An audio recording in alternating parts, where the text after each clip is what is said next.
Alô? Foi. Rafa, acho que você pode sentar aqui, que daí a gente... Eu nem tinha visto.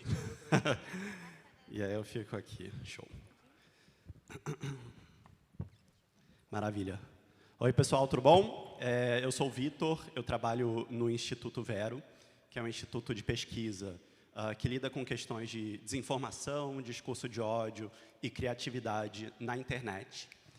A gente está, enfim, numa jornada aí de 2 anos de trabalho e a gente sempre pensa em trazer debates que tornem a internet um lugar mais saudável para usuários, para criadores de conteúdo, e a gente sempre quer trabalhar no sentido de trazer para a mesa de conversa pesquisadores, criadores de conteúdo e pessoas que usam mídias sociais, internet, ou seja, todo mundo, né? Então, a ideia aqui desse painel, vou apresentar todo mundo daqui a pouquinho, é unir essas diferentes experiências, né, com a internet, com novas tecnologias, para pensar como a gente pode usar elas melhor para a nossa vida, para o nosso desenvolvimento e assim por diante.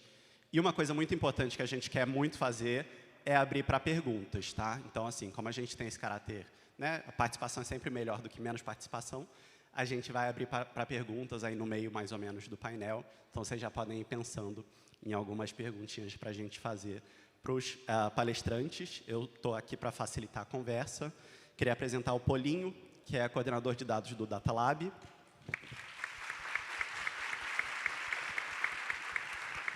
A Cananda Heller, conhecida como deusa cientista. E o Rafa Vicente, conhecido como Incrível. Legal, maravilha, pessoal. É engraçado, nunca tive num palco desse, eu não consigo ver ninguém, assim, eu só vejo luz na minha cara. Melhor que eu fico menos tímido. Qual que é a ideia aqui da nossa conversa hoje, pessoal? Como muitos de vocês estão acompanhando, a gente está tendo uma série de inovações tecnológicas, de inteligência artificial, como o ChatGPT, Midjourney, que estão trazendo questões para a gente refletir, né? Estão trazendo questões para o nosso trabalho, questões para a nossa convivência social e assim por diante. Eu queria saber com vocês, quem aqui já usou, por exemplo, o ChatGPT? Nossa, geral. Legal, muito bom, muito bom. É bem interessante isso, porque eu trabalho com tecnologia há muitos anos e a gente fala de modelos de inteligência artificial há muito tempo. E aí, quando falaram no ChatGPT, eu pensei, mas um chatbot, né? Vai ser meio bobo, mas vou tentar usar. E aí eu passei, gente, eu não estou mentindo, 4 horas. Eu perdi um dia de trabalho conversando com o chatbot, perguntei sobre... Eu sou acadêmico, né? Então fiquei conversando com ele sobre Michel Foucault, sobre filosofia, um monte de coisa. Questões existenciais, eu tentei trazer o modelo com pegadinhas, né? Do tipo, queria ver se ele ia fazer algum discurso de ódio, alguma coisa nesse sentido. Enfim, fiquei 4 horas conversando com ele. E aí, quando eu terminei, eu tive uma única reflexão que era, eu perdi meu emprego. Meu emprego, essencialmente, é escrever, eu não vou ter mais trabalho daqui a 2 anos. E aí, enfim, depois desse primeiro choque, eu comecei a refletir sobre qual poderia ser, como eu poderia incorporar essa tecnologia no meu processo criativo, né, usar isso para facilitar o meu trabalho e assim por diante. E aí comecei a tentar ter uma visão menos antagonística sobre essa tecnologia. E isso motivou um pouco do papo aqui de hoje. A gente vai começar essa mesa falando sobre processo de criação e novas tecnologias. E aí eu queria passar já para a primeira pergunta, queria conversar com a Cananda inicialmente sobre... Cananda, o seu trabalho, assim, o que eu mais acompanho há muito tempo, o seu trabalho, e uma coisa que eu adoro é a sua capacidade de fazer uma curadoria muito interessante de temas. Assim, você trabalha com vários temas diferentes e que, ao mesmo tempo, são muito coerentes para o seu posicionamento, né, para a sua presença online e assim por diante.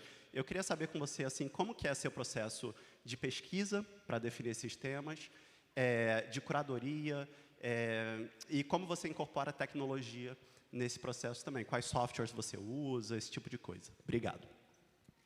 Gente, estou muito feliz de estar aqui compartilhando essa mesa linda com Vicente, Paulinho, Rafael, sou fã. E fiquei chocada que vocês já usaram o GPT. A maioria das pessoas aqui, muita gente, eu nunca usei, gente.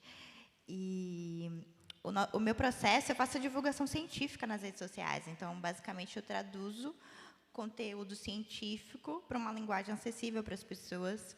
E eu tenho um posicionamento político muito forte, né? Então, eu falo muito sobre cultura negra, sobre o meio ambiente, lá no Deus a Cientista. E aí, eu comecei em 2020, hoje eu estou agora em 2023, fazendo esse trabalho. Tem uma possibilidade de... Eu sou feliz, na verdade, porque hoje eu consegui construir uma equipe, né? Então, eu tenho Carol que está aqui comigo hoje, ela é roteirista, então ela me ajuda, faz essa pesquisa. Tenho pessoas que editam meu trabalho também junto comigo. E aí a gente consegue fazer um bem bolado maravilhoso. E, basicamente, como é que acontece? A gente pensa o que é que a gente quer falar. Então, a gente está muito antenado e pesquisando coisas que estão acontecendo na internet, como que o TikTok está se movimentando, o Instagram, o YouTube. E, a partir disso, a gente começa a pensar em temas, linguagens, coisas que estão em alta e temas que a gente quer trazer para as pessoas. E aí, definindo o tema, que muitas vezes também acontece... Ou é alguma coisa que está na internet, ou é o público que traz algum tema específico, alguma dúvida, ou também a gente faz um processo de fazer pesquisas de temas. E a gente pesquisa muito artigo científico. Todos os nossos vídeos são referenciados, né? E aí, basicamente, a gente usa algumas plataformas, que são o Google Acadêmico, o Cielo, aí tem o PubMed também, que a gente vai lá, procura um artigo muito massa que está rolando, ou até os jornais também, eles fornecem muitas informações interessantes, e a gente começa a publicar, a gente começa a transcrever, a gente dá a nossa opinião, o que é que a gente pensa sobre aquilo, se tem coerência, se não tem. E, a partir disso, a gente constrói um roteiro ali, né, pensando no público e nosso posicionamento político.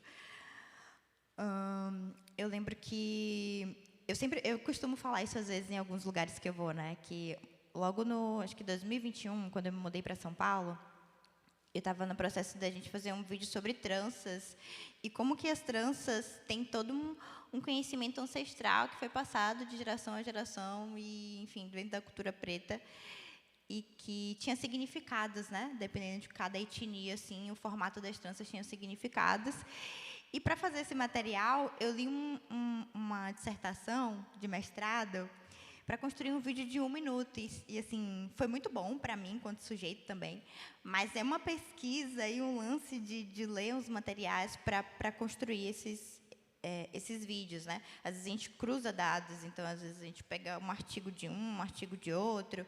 Por exemplo, agora a gente estava falando sobre o café. Você pode passar café no rosto ou não pode passar o café no rosto?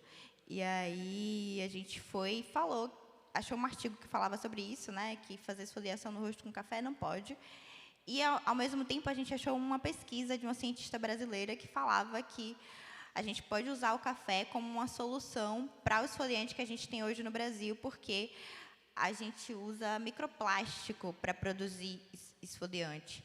E aí a gente pode mudar isso, porque a gente sabe que tem problema de microplástico no corpo e para o meio ambiente, enfim. Já teve leite materno acusando ali a presença de microplástico, como isso vai interferir no nosso corpo, quais são as doenças que a gente vai ter daqui para frente. Então, a gente cruza alguns artigos, a gente valoriza a ciência brasileira, traz produções científicas do Brasil, mas... E, basicamente, depois que a gente constrói esse vídeo, eu gravo e a gente tenta também procurar sempre vídeos que ensinem cenas ou coisas do tipo. Então, a gente cruza muito também com o audiovisual, algumas coisas nesse sentido. E, por fim, a gente edita no celular, assim, no CapCut mesmo, a gente vai, edita a legenda automaticamente, que fica mais fácil. Tudo que é mais fácil, gente, porque a internet é coisa rápida, é informação rápida, postar o tempo todo, etc. e tal. Então, a gente já tem esse trabalho de transcrever, a gente se preocupa muito assim, tá, a gente está com esse artigo aqui, a gente quer falar sobre isso, tá, o que é que a gente vai responder nesse vídeo? Eu acho que é sempre essa pergunta que a gente faz, o que é que a gente vai responder, o que é que as pessoas vão ganhar assistindo esse vídeo? E, a partir disso, a gente vai, constrói uma narrativa ali e tenta ser o mais direto possível, sabe? Porque, às vezes, a gente está tão envolvida na comunidade, com alguns conteúdos, que a gente acha que o que a gente está falando ali, ok, todo mundo está acessando, todo mundo está no mesmo nível, todo mundo... Enfim, às vezes você gosta mais de história do que de química. Eu estou falando de química, mas eu quero que você escute. Então, a gente tenta trazer essas comunicações mais diretas, assim. Muito bom. Algo muito interessante que você traz na sua fala, até sem perceber, talvez, é o agente, né? a gente faz isso, a gente edita dessa forma e assim por diante. Quando a gente pensa no trabalho do criador, em geral, a gente acha que é uma pessoa que faz tudo, né? Edita, filma, roteiriza, pesquisa, etc. E isso traz um potencial impacto negativo para quem está começando a querer criar conteúdo para a internet, que é se colocar uma pressão desumana, né? De achar que tem que fazer tudo sozinho, postar 5 vídeos por dia e assim por diante. E aí eu penso muito na trajetória do Rafa também. O Rafa, enfim, faz umas produções absurdas, né? Dignas de Hollywood, de Oscar e tudo mais. Gente, que chique. E você, enfim, começou... assim, você se tornou esse fenômeno recentemente, mas trabalha produzindo conteúdo há muito tempo, né? E você já falou muitas vezes que aprendeu tudo na internet, com vídeo no YouTube e assim por diante. Eu queria saber de ti, Rafa, como que é o seu processo de criação também? Como essa experiência de aprender na internet influenciou esse processo de criação? E, principalmente, como que ele mudou do início da sua trajetória, sabe? Quando você estava começando a produzir vídeo para querer bombar, para os dias de hoje, assim? Quais são as grandes diferenças que tem no seu processo? E aí, Rio2C, tudo bem? Eu comecei a produzir conteúdo há 8 anos atrás, né?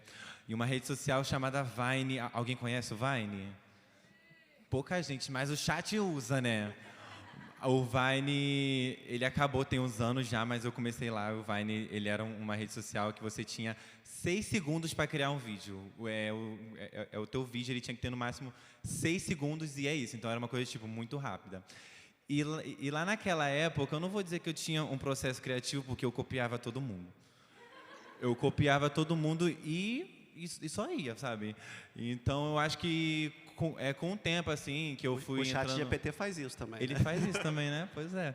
Aí, com o tempo, assim, que eu fui usando... Eu comecei após um ano lá no Vine, eu comecei a fazer vídeos pro YouTube.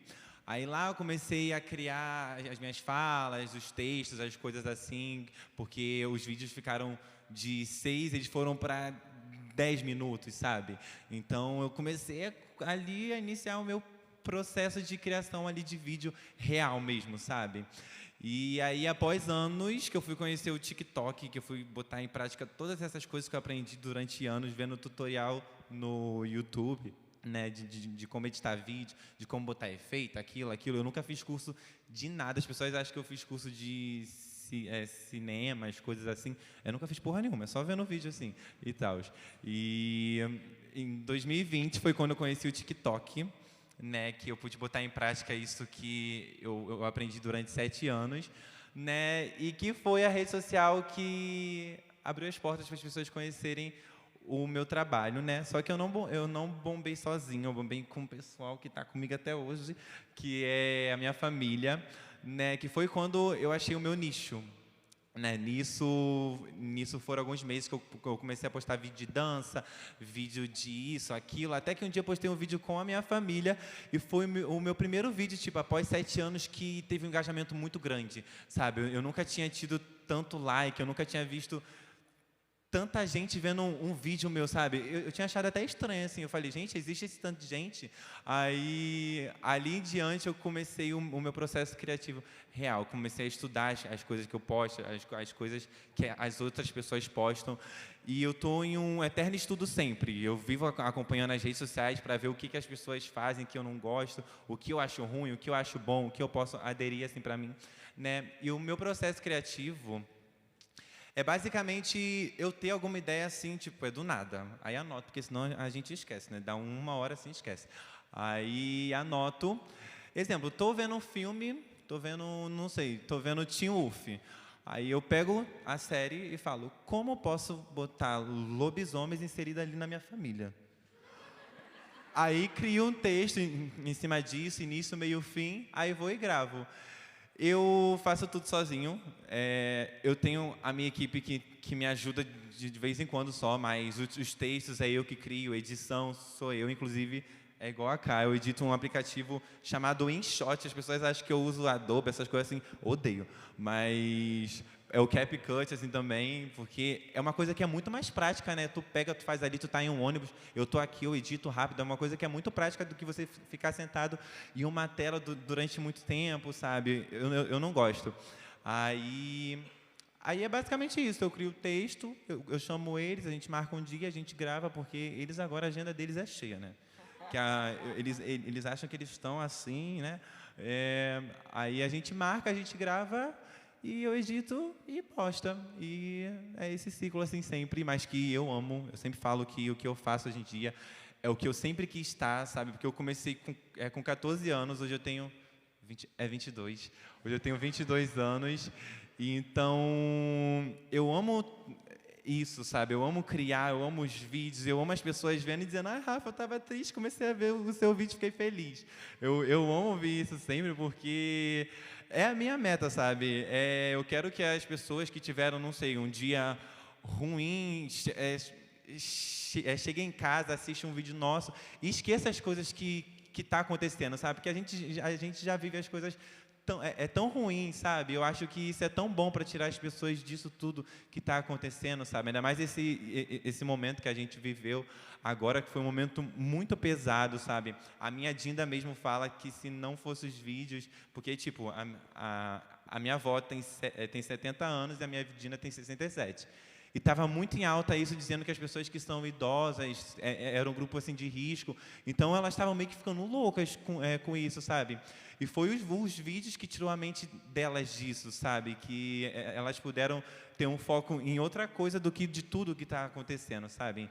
Então, eu fico muito feliz de além de estar podendo ajudar a minha família, estou podendo ajudar as pessoas que estão assistindo lá sempre, assim, também. E acho que é isso. Muito bom, legal. Muito interessante, assim, primeiro, parabéns por conseguir fazer tudo isso ali editando na mão, no celular, muito incrível você conseguir manter ainda uma centralidade nesse processo, mas, ao mesmo tempo, o seu conteúdo, ele reflete um coletivo, muito coletivo, né? Reflete muito a Maré, a sua família, e você tem muito, pelo que você fala, né, em entrevistas, você tem muito orgulho de conseguir representar isso e entende também a responsabilidade de representar esse território. E aí eu penso muito, de novo, trazendo a conversa para essas novas tecnologias generativas, né, como Midjourney, ChatGPT e assim por diante, que é a importância da sua especificidade, né, do seu olhar, da sua localidade, e como tudo isso, toda essa experiência humana, né, motivou o tipo de conteúdo que você produz. Isso nenhuma tecnologia consegue sintetizar, né? Pelo menos não perfeitamente. E aí eu penso muito no trabalho do Data Lab, do Polinho, porque vocês, Polinho, trabalham muito nessa interseção território, tecnologia, dados e direitos. Eu queria que você falasse um pouco sobre o olhar que o Data Lab traz para esse debate, como vocês pensam a importância dos dados para o processo de representatividade da Maré e assim por diante. Obrigado, Polinho. Obrigado. Boa tarde.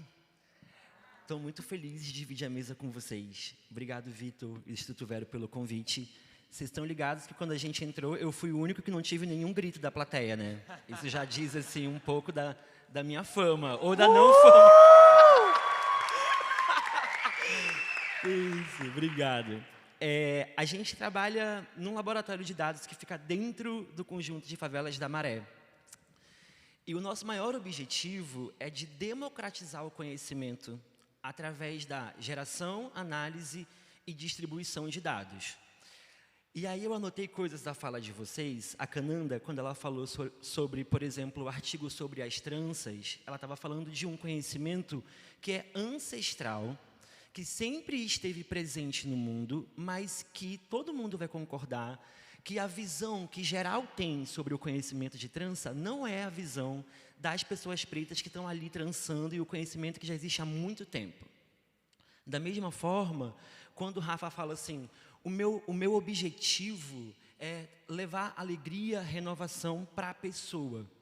Então, sempre existiu no mundo, e principalmente no Brasil, um projeto que era de fazer com que as pessoas mais pobres e também a população negra no Brasil não pudesse acessar o conhecimento. Quando a escravatura terminou, as pessoas negras, os descendentes de escravos, não podiam sequer se matricular numa escola, porque era obrigatório você ter um documento. Você tinha que ser um cidadão brasileiro para poder frequentar a escola. E o escravo não era visto como cidadão. Isso não acabou lá na escravatura. Isso se perpetua até o dia de hoje. Então, quando a gente começou a pensar sobre geração de dados, análise de dados, as interpretações que se fazem sobre os relatórios, sobre a pesquisa, sobre o censo do Brasil, a gente nunca via uma pessoa negra ou uma pessoa pobre no centro desse debate, produzindo dado ou discutindo, reproduzindo, divulgando. Isso não existia. E essa dificuldade ainda acontece até hoje. Então, o que a gente tenta fazer e operar é justamente quebrar essa cúpula cristalizada, sabe? Que não quer fazer com que a população brasileira acesse conhecimento. Por que isso? Porque quando a população, de fato, toma ciência da sua realidade, da experiência, dos dados e dos relatórios, automaticamente isso gera na gente um senso crítico. E a gente pode, então, começar a cobrar, a fiscalizar, a construir uma outra política. Então, o nosso trabalho dentro do Data Lab foi justamente assim, peraí, por que não tem gente preta, por que não tem gente negra sendo cientista de dados? Ou fazendo os vídeos, ou fazendo a divulgação, explicando como é que isso acontece. Isso precisa parar, que é uma coisa que é muito antiga, não foi a gente que inventou isso. Vou aprender a ler para ensinar meus camaradas. Não foi a gente que, tipo assim, meu Deus, tive uma ideia revolucionária. É simplesmente olhar todo o trabalho ancestral que os nossos descendentes fizeram de fortalecimento interno, de se aquilombar e começando a colocar o pé nessas paredes, sabe? Porque o lugar é nosso. Nós somos a população brasileira. Quando você pensa, então, nos times de ciência e tudo mais, você não vê o reflexo da população brasileira. Isso precisa acabar. E estar aqui dividindo essa mesa com vocês é um sintoma disso. Isso é uma consequência. E o uso de dados, o nosso trabalho, ele vem justamente para a gente esfregar o conhecimento naquelas pessoas que são medíocres e se enxergam como se fosse o grande bambambam. Que assim, vocês estão falando que mulheres negras foram as mais afetadas no mercado de trabalho durante a pandemia, vocês tiraram isso da onde? Está aqui. Tem uma análise estatística, tem um modelo matemático que prova isso, ou se não tem o dado, a gente foi atrás do dado. Então, essa intersecção da autenticidade, do resgate de tecnologias ancestrais, ela é fundamental, ela não nasce na gente, estamos apenas perpetuando um trabalho que os nossos que vieram antes estão fazendo, e os dados servem para que a gente se coloque com solidez no lugar, sabe? Que é tipo assim, mas você está falando isso por quê? É a sua opinião? Não, isso aqui não é a minha opinião. Esse dado sempre esteve aqui, essa realidade desigual no Brasil, ela sempre esteve presente também, mas agora eu consigo falar sobre isso. E agora eu vou disputar a política pública junto com você que nunca deixou de disputar. Então, acho que esse trabalho da democratização do conhecimento, ele é fundamental, e mais ainda esse local de protagonizar as coisas, sabe?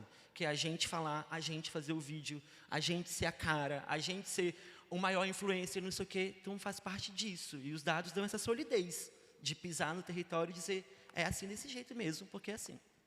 Muito bom. Muito legal. Eu queria passar mais uma rodada de reflexões, para daí a gente abrir para o público. E, mantendo essa conversa nesse tom, uma outra experiência que eu tive utilizando o ChatGPT foi o seguinte, eu sou acadêmico, né, novamente, e aí eu sou um acadêmico espertinho. Eu pedi para o ChatGPT, faz um projeto de pesquisa para mim sobre tal tema, com tais assuntos, citando tais autores. E aí o ChatGPT foi lá e fez um projeto de pesquisa para mim. Óbvio que tiveram alguns errinhos, né? Por exemplo, ele inventou um livro do Michel Foucault, que não existia, mas ficou um projeto, assim, em termos de formatação científica, perfeito. E aí eu fiquei desesperado. Não porque eu ia perder o emprego agora, porque eu acho que pesquisa é um campo muito múltiplo, mas porque se uma máquina consegue reproduzir naquele nível de perfeição algo que eu, enquanto sujeito, demoro horas para fazer, isso é um sintoma de uma sociedade que é extremamente padronizada, né? Isso é uma coisa de um achatamento cultural que para mim, assim, é algo que mexe muito comigo. Não sei se todo mundo aqui assistiu The Whale, A Baleia, que está no Oscar, que fala muito sobre isso, né? Essa noção de uma sociedade que, conforme as pessoas vão crescendo, a sociedade vai removendo a capacidade de autenticidade daquela pessoa, vai achatando a pessoa, vai padronizando a pessoa.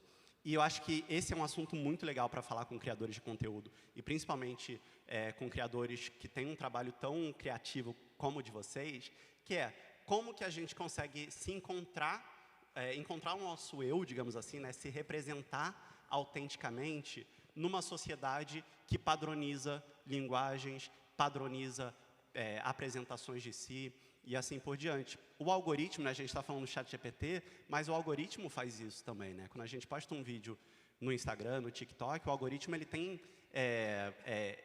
mecanismos de reforço de padrões. Assim. Então, daí queria começar pelo Rafa agora. Como que você, Rafa, lida com isso? Assim? Como que você consegue encontrar um espaço para expressar algo que você considera que é autêntico em você, no algoritmo que sempre tenta reforçar padrões e assim por diante? Ih, gente, que agora é polêmica, hein? Eu tenho uma coisa que rola sempre, que eu vejo sempre as pessoas dizerem, as pessoas me compararem com os outros influencers. Sempre que sai algo novo, as pessoas pegam e falam, é o Rafa que fez o vídeo, tanã, tanã, não tem a mesma quantidade de seguidores que tanã, tanã. E a gente sabe que rola tudo uma coisa assim por trás, e tipo, a gente sabe que a rede social entrega muito mais as pessoas que fazem um conteúdo genérico e que são bonitinhas, assim, entre aspas, né? Do que a gente a gente que é negro, que faz um vídeo com um conteúdo ali de verdade, sabe? E a gente sabe que tem isso, mas isso foi um tema que durante muito tempo ficava aqui em mim falando, ai Rafa, eu não sei porque tu tá aí, eu não sei porque você não tá igual a ele, e era um tema que me fazia muito mal. Só que com o tempo eu fui vendo que tem outras coisas que implicam nisso assim também. Exemplo, um dia desses me compararam com o churrasco. Gente, o churrasco não tem nada a ver, gente. O menino está fazendo as dancinhas dele lá comigo, eu estou fazendo um vídeo com a minha avó, sabe? Não tem nada a ver. E fora que tem uma coisa que eu sou uma pessoa que eu não prezo a quantidade, eu prezo a qualidade. Então, eu posto muito pouco. Se eu posto um vídeo por semana, é muito, assim, para mim, sabe? E ele não, ele está postando 2 vídeos ao dia, uns 3 vídeos ao dia, e isso entrega muito mais, sabe? Então, é claro que ele vai ter um crescimento muito mais do que o meu. Aí tem uma frase que eu escuto de vez em quando, que é muito engraçada. As pessoas falam, porque o Rafa, o vídeo dele foi repostado pela Shakira, mas ele não tem 1 milhão de seguidores. Aí eu falo, gente, eu fui repostado pela Shakira. O que é 1 milhão de pessoas ali, sabe? É meio que as pessoas medem o seu sucesso com o seu número, sabe? E vai além disso, sabe? Eu faço publi à beça, as pessoas, eu vejo que eu tenho um público muito fiel, sabe? As minhas publis engajam muito, os meus vídeos engajam muito, as pessoas estão ali sempre. Então, eu vejo que tem gente que às vezes que tem 5M e não tem o mesmo público que eu tenho, sabe? Que está ali sempre acompanhando, que engaja bem, as coisas assim, e nunca foi notado pela Shakira também, viu? Ainda tem isso. Então, é muito isso que eu vejo, que as pessoas medem o seu sucesso pelo seu número, sendo que vai além disso, sabe? E hoje eu já botei isso aqui na minha mente para eu viver bem e não ficar mal com as coisas que eu vejo sempre, sabe? E é isso, acho que é isso, né? Eu fui assim na linha? Perfeito, não, maravilhoso, como sempre. Muito bom. E para você, Cananda, assim, olhando principalmente para esse campo de trabalho na educação e divulgação científica, como que você lida para postar o que você acha que é importante, que você quer, e pensar, será que o algoritmo vai bombar isso? Será que não vai bombar? Tem que fazer de determinada forma? Como que você lida com o temido e pouco compreendido algoritmo das mídias sociais? Eu acho que é um grande desafio, assim. Tem esse lugar de ficar pensando, nossa, por que eu ainda não cheguei em tal lugar? Eu penso, a gente fica, nossa. E às vezes tem um mercado também que espera alguma coisa ali, né? Você tem que ser um criador de conteúdo de médio porte para estar em tal lugar, etc. e tal. Mas, assim, desde que eu comecei a criar conteúdo, Eu não esperava nem chegar em 100 mil seguidores. Eu já estava, tipo, Só assim de saúde. eu não esperava. Eu ficava... Eu não imaginava, assim, quando eu cheguei em 50, eu falei, nossa, eu tenho que chegar em 100 agora. E aí eu falei, não, agora eu quero chegar em 1 milhão, enfim. Mas eu não esperava, eu realmente queria criar conteúdo e colocar uma narrativa diferente ali. E eu lembro que quando eu fui indicada para o TikTok Awards em 2021, eu fui indicada com mais outras 2 pessoas e todo mundo passava de 1 milhão de seguidores. Eu não tinha nem 50 mil na época. E eu fiquei, por que eu fui indicada? E aí depois eu parei para pensar assim, não é sobre a quantidade de seguidores que eu tenho, é sobre a relevância do meu trabalho, sabe? É uma narrativa que não está ali nas redes sociais. A gente fala muito sobre ciência como se fosse um lugar neutro, assim, e eu vejo muita gente na academia fudida, muita gente negra, muita mulher com pensamento assim de que aquele espaço não é para gente e simplesmente não é, gente que nem entra na universidade porque não se idealiza naquele lugar. E meu primeiro vídeo foi falando sobre mulheres negras, assim, existem mulheres negras produzindo conhecimento científico, o GPS, a ligação via Wi-Fi, enfim, vários produtos que a gente usa no nosso dia a dia tem a mão de uma mulher negra e a gente está dentro da academia produzindo ciência. Mas por que agora, nesse contexto de pandemia, a gente só está vendo, sei lá, o Átila Marinho, que tem todo o trabalho e a responsabilidade dele, e os créditos são válidos, mas por que só ele que está aparecendo na mídia? Qual que é o rosto que produz ciência no Brasil e qual que são os rostos que não produzem? Por que a gente não está falando das comunidades indígenas? E quais são as vozes que podem falar? Né? Porque a gente fala, mas chega nas pessoas e como que se articula nesse sentido? Eu acho que o algoritmo tem um lugar muito perverso com pessoas negras, e isso é nítido. Tem um cara que se chama Tarcísio Silva, e ele tem uma linha do tempo que fala sobre casos de diversas plataformas do Google, Facebook, etc. e tal, em que essas plataformas elas removem conteúdos que vão falar sobre racismo, que vão denunciar guerras, que vão fazer etc. e tal. Em contrapartida, eles identificam corpos de pessoas negras como macacos, criminosos, etc. e tal. Eu, por exemplo, falo muito sobre a produção de conhecimento científico do Egito Antigo, que era chamado de Kemet. Se você pesquisa lá pessoas no Egito Antigo, as novelas brasileiras colocavam vários atores brancos. Tem gente que chega no meu conteúdo assim e fala assim, nossa, é verdade, o Egito fica na África e a galera lá não era branca, era negra. E tem gente falando que era extraterrestre, entende? Porque não acredita que produções feitas há milhares de anos atrás, que sobreviveram até hoje, que afeta a gente até hoje, poderia ser produzido por pessoas negras. Então, esse lugar do algoritmo, eu sei que acontece, né? Tanto das pessoas comprarem a ideia, quanto também das plataformas impulsionarem, né? E acho que ele vai falar muito melhor sobre isso do que eu, mas existe sim uma barreira, porque ele foi criado por pessoas brancas e, na maioria, no Vale do Silício, essas tecnologias estão sendo exportadas para o resto do mundo e está sendo só pensada em um tipo de corpo. E quais são os corpos que não estão sendo, né, divulgados, etc. e tal. Mas o que me conforta muito é a confiança da importância da minha luta e do meu trabalho e de acreditar na minha arte, né, que eu faço com outras pessoas. Uma vez eu estava no restaurante universitário da USP e aí chegou um menino negro, assim, veio falar comigo. Ele falou, oi, você é deusa cientista? Eu falei, sou eu sim. E como é que você tá? Tava comendo, né? Tipo, mas ok, a gente conversa, eu amo. E aí ele veio falar comigo. Ele falou, nossa, eu assisto seus vídeos desde 2020, quando você começou. E eu sou o único homem negro do meu laboratório de química aqui na USP. Eu faço doutorado. E desde que eu assisto seus vídeos, eu comecei a deixar meu cabelo crescer, porque eu quis colocar para fora o que era meu corpo. Então, eu uso saia, eu uso brincos, eu tenho meu cabelo black, e eu só queria dizer que seu trabalho é foda. Eu falei, meu Deus, eu vou guardar isso para sempre, sabe? Então, era esse o motivo do meu trabalho, era que esses conteúdos fossem para outros lugares, para salas de aula, que os professores replicassem. E está acontecendo, sabe? Está acontecendo. Excelente, muito bom. É bem interessante na sua fala, porque eu acho que fica visível como essas camadas elas não estão distantes, né? Elas estão juntas. Assim.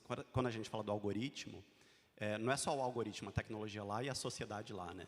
É um achatamento que acontece historicamente falando. Assim. Então, quando a gente fala do Egito, não é o algoritmo que criou esse tipo de representatividade do povo egípcio. Quando a gente fala da figura histórica de Jesus como uma pessoa branca, de olho azul e loira, é a mesma coisa, né? A gente está falando de uma representação que é racista, que segue um padrão de ilustração, né, de imagem, simbólico, do homem branco europeu. E o algoritmo, ele é o espelho dessa sociedade, né? Então, acho que algo muito legal do trabalho de vocês de criação de conteúdo é como que vocês conseguem, de alguma forma, falar sobre isso, no caso da Cananda e do Rafa, não só falar, mas também, a partir do seu trabalho, construir outras formas de representação, né? Olhando para a maré, olhando para a sua família e assim por diante. E aí, Paulinho, vocês lançaram um estudo recentemente no Data Lab que trata desse aspecto de representação, de imagem, de desinformação. Eu acho que seria legal você falar um pouquinho dos achados desse trabalho de vocês. Beleza, obrigado. Vocês tornaram minha fala agora muito mais fácil, de verdade. Porque se vocês forem... Eu estou aqui realmente tentando costurar, bem costuradinho, para ficar bem entregue. O que a gente está falando na nossa mesa é que o problema não é exatamente a tecnologia, ou especificamente o algoritmo. E a Nina da Hora, ela tem uma fala que é muito boa, que é: a gente tem que ficar atento para não combater os problemas que estão aparecendo através da tecnologia pela tecnologia. São problemas que são da sociedade. São problemas que a gente tem no nosso dia a dia, no nosso cotidiano. Então, se a gente tenta somente tunar um pouco mais o algoritmo, para que o algoritmo comece a entregar um pouco mais conteúdos com pessoas, né, negras, o problema não está resolvido, porque o problema ele é social.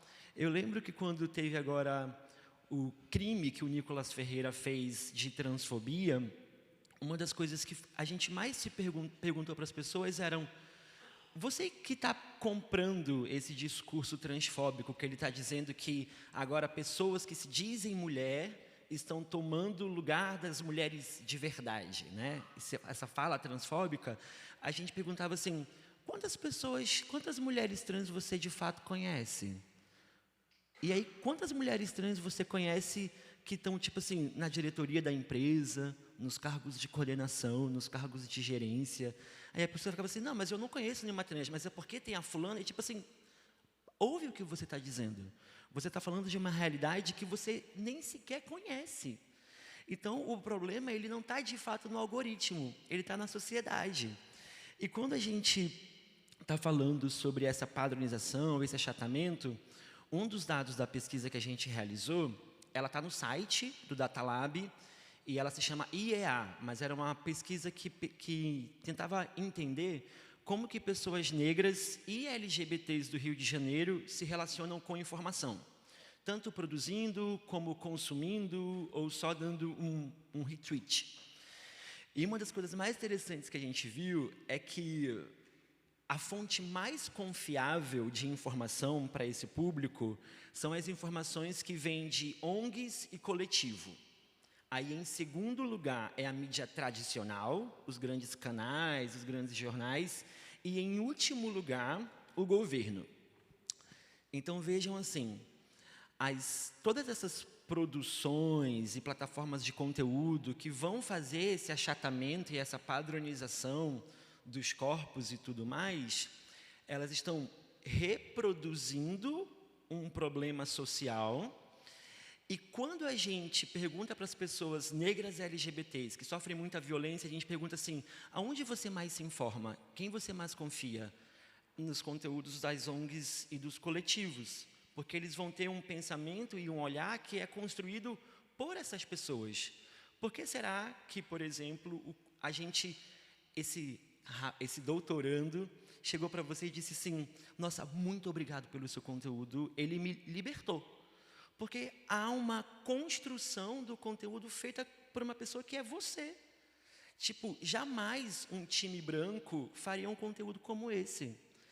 Essa semana a gente viu, por exemplo, a grande veiculação da campanha de uma marca de roupas, eu vou nem dizer o nome, de uma marca de roupa muito famosa e muito cara, que as pessoas vão passando assim a folha e o conteúdo é absurdo, completamente criminoso. E aí, tipo assim, como que tiveram coragem de fazer isso? Ninguém na equipe, ninguém na agência, ninguém na rede social disse assim, irmão, isso aqui é crime, brother. Tipo, sabe? Não, a resposta é não, porque a gente não estava nesse lugar. Então, eu acho que essas preocupações que a gente tem olhando só para a tecnologia, elas são válidas, mas a gente tem que olhar para os problemas que está em nós enquanto componentes da sociedade. E eu acho que tem uma coisa que eu queria encerrar minha fala, que é o ChatGPT e as tecnologias de inteligência artificial, elas não conseguem inventar, elas não conseguem ser originais e jamais vão conseguir. Porque o modelo de produção é de juntar o que já está publicado e disponível, agregar de uma forma boa para você reproduzir. Então, nós, enquanto mantivermos a nossa criatividade e originalidade, a gente está com os nossos empregos garantidos. Até então. Excelente, muito bom. Pessoal, o nosso tempo estourou, mas eu queria muito abrir para a pergunta. É possível, produção? Ou fechou e as perguntas a gente faz informalmente? Deixa a produção. Duas perguntinhas ou fecha total? Fecha total? Justo. Não, beleza, pessoal. Olha, a gente vai estar lá fora, então dá para continuar essa conversa lá fora. Meet and greet. Coffee break, né? Queria agradecer muito vocês, pessoal. Rafa, Cananda, Polinho, foi muito incrível. Queria ficar mais 2 horas aqui conversando, mas enfim, a gente continua esse papo depois. Valeu.